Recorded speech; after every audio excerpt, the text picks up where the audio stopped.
特别多爱起肘的朋友啊，打球爱起肘，为什么？就是拿板不对啊！我一直起着肘，这就说明你的拿板不对。这个说明你在拿板的时候还是用的叫推挡式拿法。啊，推挡式拿法，你一推挡式拿法，你的肘就容易起来。你看为什么？为什么大家容易起肘？因为你推挡的时候，你看啊，你推挡式拿法的时候，你必须让板立起来嘛，对不对？那这个时候你是靠肘去立的板，哎，但是你看这要是靠手立的板，明白吧，朋友们？拧拉时候当然可以起肘啊，拧拉时候是可以起肘的呀。你正常的横打，你用起肘吗？当然不起肘呀。你正常的横打、拉下旋、反手撕、中远弹用起肘吗？为什么拧拉起肘？因为拧拉它更多带手腕、前臂、手腕，它这个时候是为了更多向后，给它一个空间感，看见没？给它一个空间。那我这样拉的话，我没有太大的空间吧？对不对？啊，推挡横打没法兼顾啊，朋友们。你要练的时候，你说我可以横打2下推一板，但是你实际比赛你根本用不出来，节奏太快了，你根本用不出来，明白吧？对，横打一定是靠大拇指，行不行？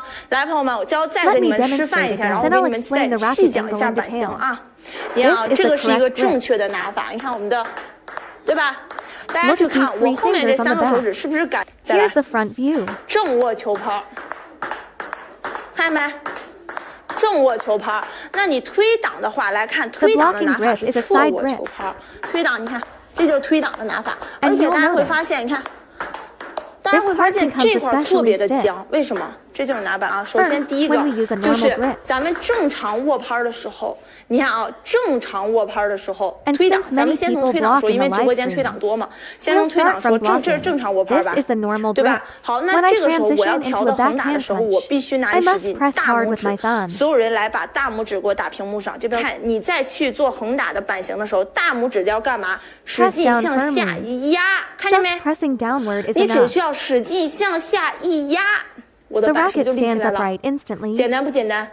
而且你看，你在向下压的同时，你后面这2个手指，你看啊，后面这2个手指，看，是不是一下从侧握变成了正握了，对不对？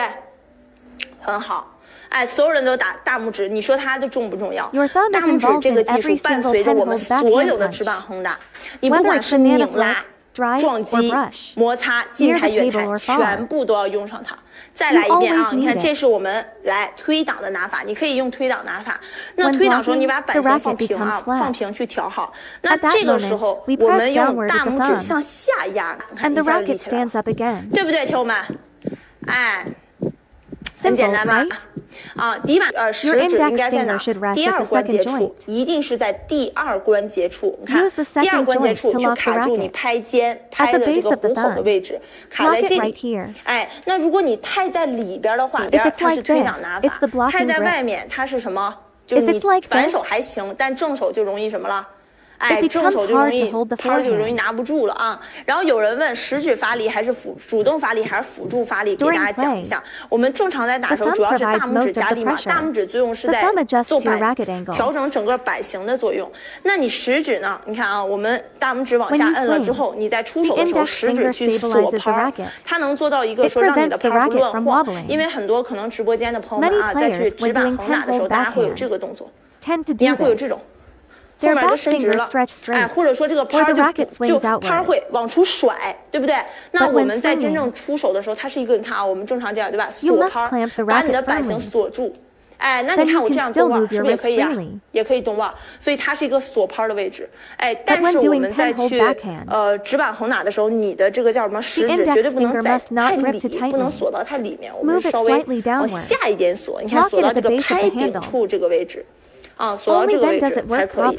好，那我们这个就是直板横打的握法。来，朋友们，教给每一个每一个发球都不一样啊，因为比如说你发侧旋、发下旋、发什么的，每一个都不一样，好不好？你看我们这样打，然后比如说，你看啊，你看，比如说反手，是不是？进攻也没问题。你看，我不管正手还是反手，我都能守住。哎，这就是我们握板。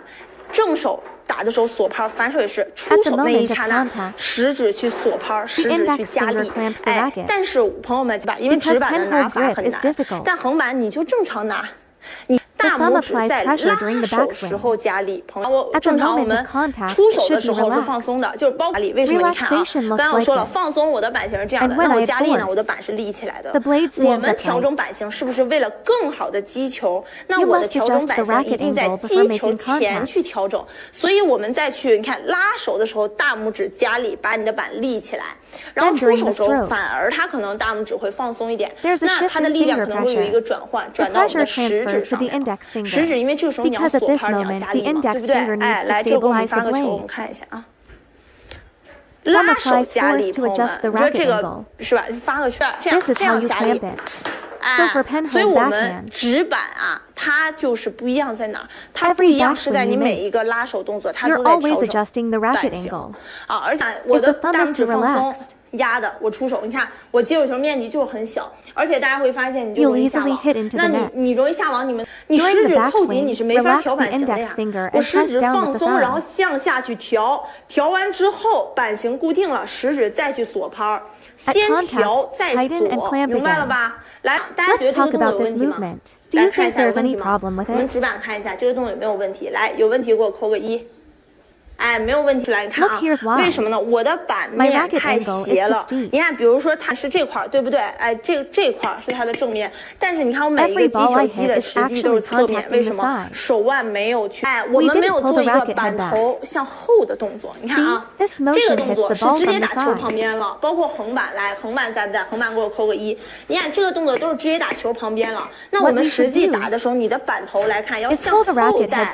我现在侧对大球，它才是击到球的一个正面。哎，那你看指板更是，我跟你说指板更难。横板其实很简单啊，指板在做的同时，第一你大拇指加力，你要先立板，对不对？立板之后呢，你的板头向后。那这个时候我们是需要一个你的手背这儿的力量往出带啊，手背的力量往出带。你看往出带，我从这儿击球，我这儿发，我才能打到球的正面。哎，这就是为什么很多直板运动员一打那个球，他就容易从身体这边出去，就不上台。这个球它总是要么大家打球的时候会有这个动作，你看我正常是正的打球，对不对？那大家打球可能会有这个动作，你看侧着，为什么？就是因为你的板头手腕没让过来，所以我们的手腕啊可以有一个什么勾的动作，看见没？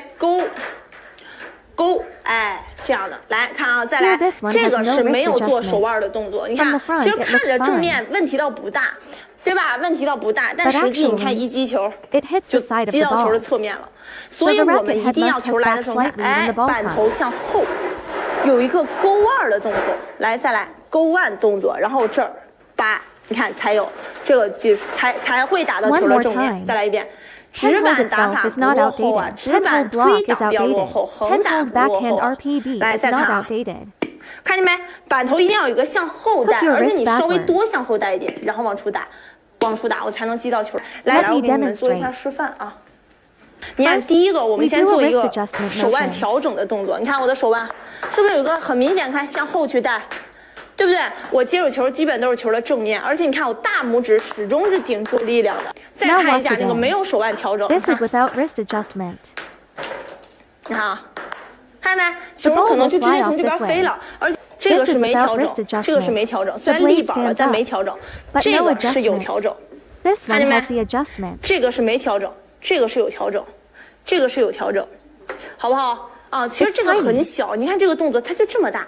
就差这么大，但是你击球它就会有很大的区别。是，那我加力，你看，加力，你看，加力，你有没有发现我板头向后偏的更多？有没有发现的？啊，那你看我就是怎么能发力好呢？就是你的手腕软，柔韧性要强，手指手腕的力量要大，明白吧，朋友们？哎。